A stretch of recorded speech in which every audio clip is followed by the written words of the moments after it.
Avant de démarrer cette vidéo, n'oubliez pas de liker, de vous abonner tout en laissant votre avis en commentaire. Pour vous, ce n'est peut-être pas grand chose, mais en réalité, il y a énormément d'effets concernant le référencement pour les youtubeurs. Je compte sur vous et je vous souhaite une bonne vidéo. Salut les amis, j'espère que vous allez bien. On se retrouve pour parler de Boruto avec le chapitre 64 concernant la potentielle mise en avant de Sasuke. Si vous souhaitez avoir encore plus d'actualités autour de l'œuvre de Boruto, que ce soit sur le manga papier ou l'animé, n'hésitez pas à rejoindre mon serveur Discord Manga News où vous pourrez discuter avec ma communauté, que ce soit sur des théories ou sur des informations spoilers. Vous pourrez également participer à différents concours pour tenter de remporter des lots comme des figurines ou des tomes manga au choix.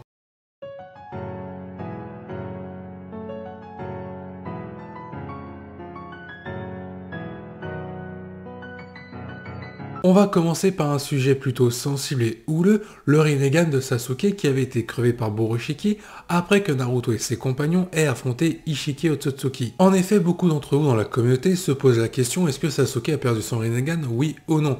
Alors il est vrai que ce point-là dans le manga avait été plutôt confus, on ne montrait pas réellement son œil à Sasuke et Sasuke n'avait pas dit clairement qu'il avait perdu son Rinnegan. Malheureusement, l'anime a confirmé l'inévitable, Sasuke a bel et bien perdu son Rinnegan, il le dit lui-même à plusieurs reprises. Sakura Naruto le confirme tout comme Katasuke, Sarada expose même le sujet et on a un Sasuke qui donne un exemple, la pire des conséquences était de mourir et le fait qu'il ne soit pas mort, c'est la perte du Rinnegan. De plus, Sasuke avait raconté à Naruto et Sakura qu'un ninja doit savoir se battre peu importe les moyens du bord qu'il possède, confirmant au passage que Sasuke n'a plus son Rinnegan et ne pouvant plus s'en servir. Et c'est là que je ne comprends pas certains d'entre vous parmi la communauté par rapport à cette sorte de déni de ne pas voir Sasuke nerfé alors qu'il a déjà commencé à être nerfé à la fin de Naruto Shippuden. Plusieurs personnes ont même été jusqu'à dire que Sasuke est en train de mentir à Naruto, Sakura et Sarada concernant la perte de son Rinnegan. Mais comment peut-il mentir à Sarada vu que c'est elle qui l'a soigné? Et quel est l'intérêt de Sasuke à mentir à ses proches? Car Sasuke est quelqu'un d'intelligent et s'il veut mettre toutes les chances de son côté pour la victoire finale face au personnage de code, il ferait plutôt une stratégie avec Naruto et Sakura et ces deux personnages-là seraient au courant que Sasuke n'a pas perdu son Rinnegan. Alors pourquoi Sakura dirait clairement à Sasuke que celui-ci a perdu son Rinnegan? De plus, Sasuke ne peut pas mentir à Sakura, comme je l'ai dit, c'est elle qui l'a soigné. Et là, il y en a beaucoup qui ont sorti cet argument. En réalité, Naruto, Sakura et Sasuke sont en train de faire croire que Sasuke a perdu son Rinnegan afin d'outrepasser la capacité d'Eda à tout savoir. Sauf qu'à ce moment-là, dans l'anime et dans le manga, ils ne savent pas que le personnage d'Eda a été réactivé par le personnage de code. Pour résumer, il n'y aurait aucun intérêt en termes d'enjeu et de logique que Sasuke mente concernant son potentiel Rinnegan qu'il n'aurait peut-être pas perdu. Toutefois, scénaristiquement parlant, par rapport à toutes les possibilités que nous offre l'univers de Naruto avec Boruto compris, Sasuke pourrait récupérer un nouveau Rinnegan, soit grâce aux expériences d'Orochimaru et avec les cellules d'Hashirama, soit conservées par le village de Konoha, ou tout simplement au prélevement des cellules du corps de Yamato. Sauf comme je l'ai dit, c'est des points scénaristiques qui pourraient être évoqués et réalisés dans la suite de l'œuvre Boruto, mais dans le nom, c'est le manga de Boruto et il faut mettre en avant la nouvelle génération et donc laisser un héritage de la part de Sasuke envers Boruto ainsi que sa fille Sarada. Mais il y a d'autres moyens de mettre en avant Sasuke afin de lui laisser un dernier barreau d'honneur un peu à l'équivalent d'un Naruto en mode barion face à Ishiki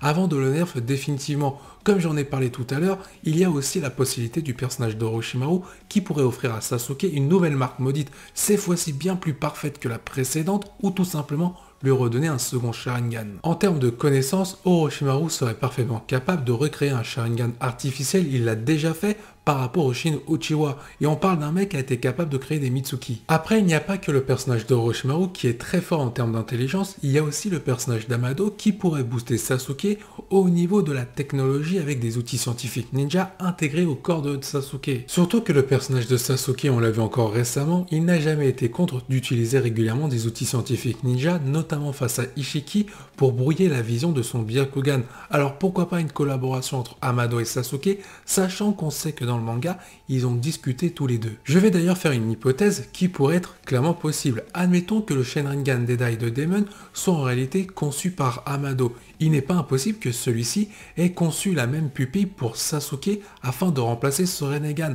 Ça ferait un énorme coup d'avance pour Sasuke par rapport à Code. Malheureusement, cette hypothèse semble tomber à l'eau car tout simplement, avec le personnage d'Eda, Code peut tout savoir. Donc si Amado propose une collaboration avec Sasuke et que celui-ci est équipé d'un Shenringan ou d'une autre technologie pouvant le booster, Eda va tout dire au personnage de Code.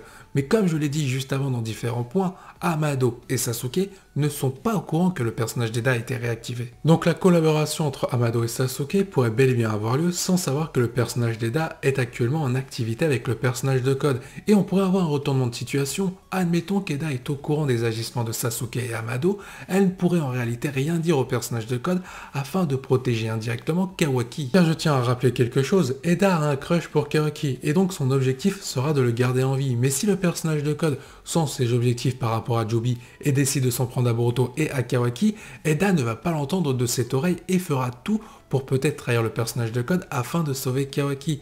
Et donc il n'est pas impossible que ce personnage-là mène en réalité Sasuke à la victoire.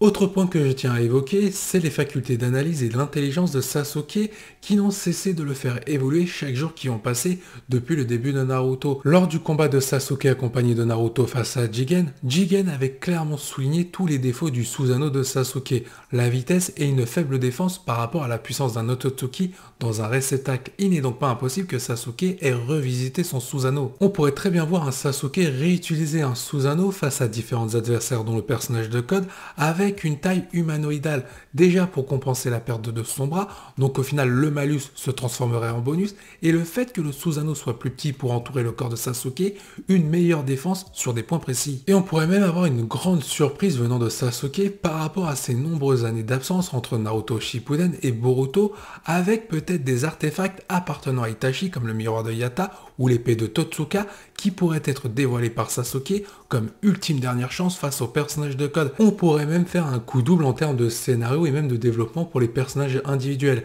Imaginez un Sasuke en train de se sacrifier en utilisant des techniques liées au clan Uchiwa en présence de Sarada.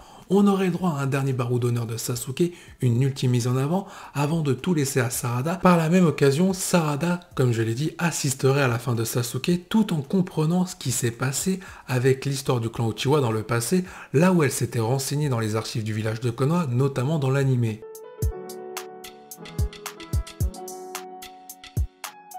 Cette vidéo se termine ici, j'espère qu'elle vous a plu. Je vous invite à liker, à vous abonner tout en laissant votre avis en commentaire par rapport aux différents propos que j'ai pu tenir. Je vous dis à la prochaine, portez-vous bien et n'oubliez pas que la volonté du KT soit avec vous.